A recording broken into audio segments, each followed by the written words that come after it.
What it is? What time is it? I thought you knew.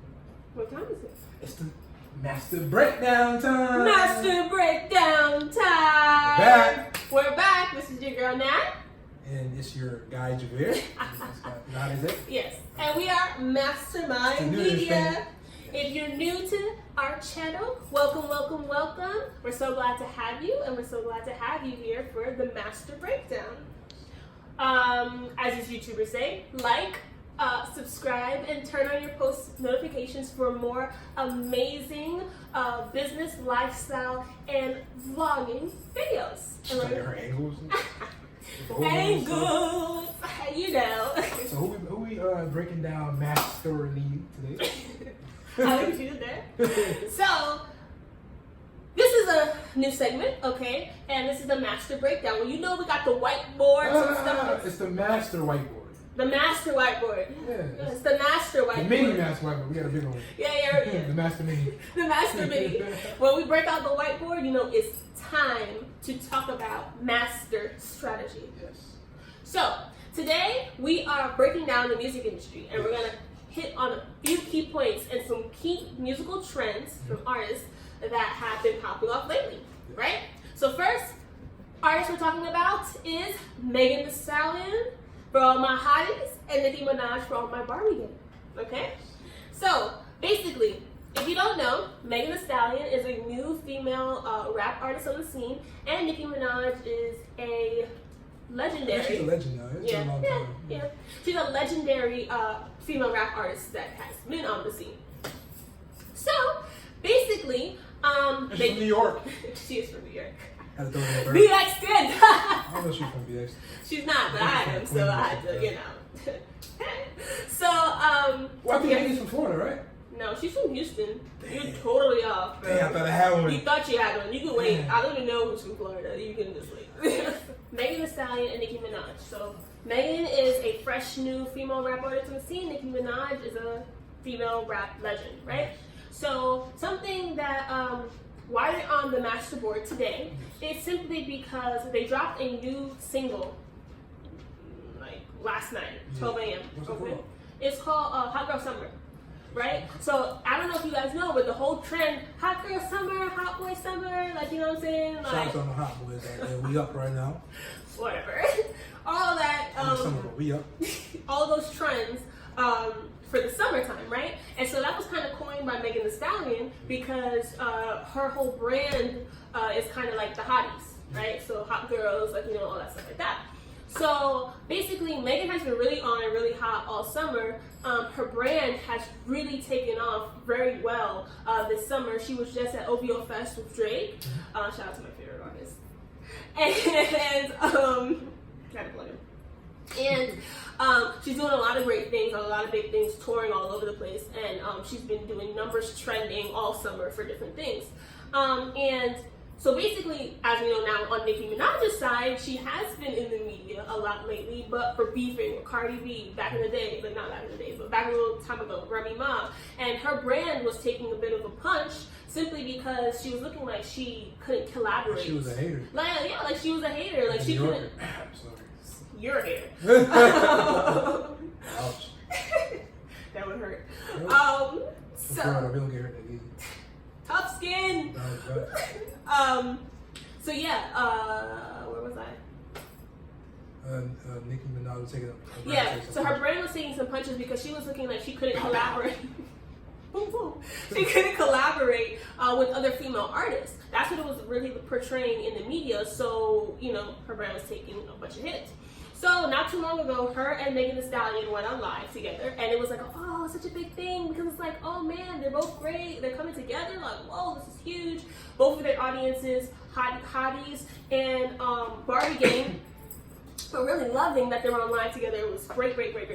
Right? That was trending. So what happened is, it came out later that Meagan Thee Stallion was coming out with her Hot Girl Summer single for the summer. Right. So all of her fan base was looking forward to that. Right. Nicki Minaj, so-called, recorded her verse that night, right? And then hopped on the single. So now there was a window about like a week and a half where both audiences were really looking forward to it. It was festering, it was looking great, and it was looking forward to it. You know about them Barbies. Exactly. They go hard. That's talk about brand loyalty. Okay, Nicki Minaj has some serious brand loyalty, just like Beehive.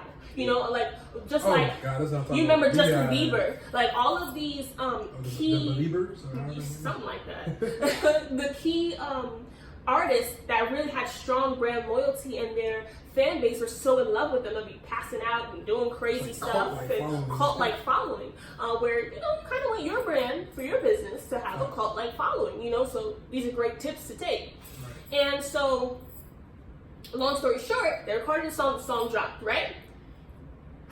Woke up this morning, that's why I had to write about it on our Instagram today. Woke up this morning, the song is #1 on iTunes. Yes, follow us on Instagram so you can see more tips, hot flashes. The song is #1 on iTunes USA. Already. Less than 24 hours? Yes, less than 24 hours. And it's Megan Thee Stallion's first #1 on the charts. This was amazing for her. So it was amazing for her. It was a great marketing strategy. Breaking it down a little bit, right? Because that's what we're here for. Breaking it down a little bit, their team, right, knew that it was great to bring together two power players. Them together, right? A rookie and a vet. A rookie and a vet. Very well said. A rookie and a vet that actually have a great dynamic. Right. If you saw their lives, or if you see them together, they're both beautiful. They're vivacious. You know what I'm saying? Megan Thee Stallion has a very likable personality, so it's kind of like a great, they balance each other. You know what I'm saying? And they're just both so cute and fun. So the branding and the visual together is A1, right? So the visual together, and then both as artists, they have similar rhetoric, right? So since they have similar rhetoric and their tones, like they sound really good. Like, Nicki sounds more New Yorkish, and Megan sounds more like that South vibe. Like, you know what I'm saying? So both parties, both women, are represented in a sense. So visually it's great, sound-wise it's great, and a lot of sex appeal put together, right? So that's the visual and that part of it. Now if we take it a step lower to look underneath the surface, Megan Thee Stallion is rising. It was great for Nicki Minaj to jump onto that wave. Why? Because now they have cross-promotion between their two audiences. And their audience base are kind of very similar. They both sex appeal, you know what I'm saying? Fun, and love the fun colors, and all those different things. And because their rhetoric is the same for their actual music, and really all that. So the fact that now they collaborated, not compete, right? The two brands were able to share audiences. So now hotties are looking at Barbie Gang, and Barbie Gang is looking at hotties. That's hot Barbies, you feel me? Hot Barbies. It's a Barbie summer. It's a Barbie hot summer, hot Barbie summer. They need to take that. But, cut the check first. So. We said it first. Well, I don't know if they said it, but we said it. We mastered it. Yeah, we mastered it. Strong gorilla. Watch, if you don't know that gorilla joke from our intro video. Look at our intro video, you can see the joke. It's an insider. So that is a gem, right? So breaking that down to how you can implement that for your own business, collaborating with other brands. Correct. That's where it comes in to share audiences, right? Especially even thinking about it with influencers, right? So if you're an influencer, a lot of people think that they just get an influencer with a lot of followers or influence, that their product or their service, whatever their offering is, when they work with this influencer, it's going to blow up. But that's not necessarily the case, because you have to have an influencer that is in your niche, right? For it to make sense. For it to make sense, and for that exposure to the audience, you get the best return on your investment, right? So you're not just want to pay somebody, 10 bands for them to promote your product a few times, but then you get no sales, or you get 5 sales. Well, that's because you thought, because of their massive influence, or their massive follower count on Instagram, you were going to get a big ROI, but then you ended up not getting it because their audience was here and you needed to be here. So if I was a restaurant owner that specialized in steaks, I wouldn't want a vegan influencer to... No, not at all. You want Salt Bae. But even if they have 10 million followers, no. Salt Bae can have 5,000 followers. Salt Bae can have 50,000 followers, and the vegan could and the vegan follower base can have 50,000. You'd still want to go with Salt Bae. They're gonna be like, oh my, how can you promote this? We don't even eat meat. Exactly, Yeah. and simply because of the fact that he's always seasoning some damn steak. You know what I'm saying? Your steak needs to be the steak he's seasoning. Oh yeah. You understand what I'm saying? It will go together very well. It makes sense. Now they're like, ooh, if I get this steak, it's going to be that Salt Bae steak. Like, you know what I'm saying? Now they're Salt looking Bae, at he was seasoning that steak. Precisely. That's how you want to match it up. It doesn't matter about the 5 million subscribers. It matters about the influence that those people actually have on their subscribers, what am I talking about? Their audience, right? And you know, that it's niche, that it matters. So, bringing it back around full circle, putting Nicki Minaj and Meagan Thee Stallion together was perfect. The timing was perfect. The song is a smash. If you haven't listened to it, go listen to it and you'll see what I mean. It's a little jam. It was a hot hit. Yeah, it's a hot hit. It was a Barbie dashment to it. All of that. Let's get into it. Exactly. So, what did we learn about Meagan Thee Stallion and Nicki Minaj? I just had to write on the board. Brand influencing. My writing is not the best, so you know. It's better than mine. Just deal with it, I guess. So, brand influencing. No, that's not what I want to say. I want to say niche brand influencers. Okay? Yeah. I want to say niche brand influencers. Okay, so go niche. Yes. All right? So if you have 50,000 over 500,000, don't go with 500,000 if they're not in your niche. Go with 50. Okay, you want to go here and not here. That's her if master they're voice. niche. That is my master voice. Emphasis. So you want to go here, okay? What else did we learn? Collaborate, don't compete. Collab, compete. I don't even know if that was the perfect symbol, but that's what we're gonna go with. Collaborate, don't compete. So even if you're not, working with influencers and you want to work with other brands, that's okay. What did we talk about in our intro video? If you didn't go look at it, go look at it. We're gonna put the little, I don't know, something's gonna be here. Go click on it.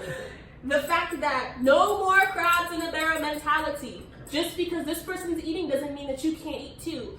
Cross promote, okay? Have someone take over your Instagram for the day. You take over the Instagram for the day. Cross promote your products if they correspond. You know what I'm saying? And they have a great match together. So like we said, maybe you got steak and you got Salt Bae. You know what I'm saying? Like it goes. It goes together. So collaborate, don't compete.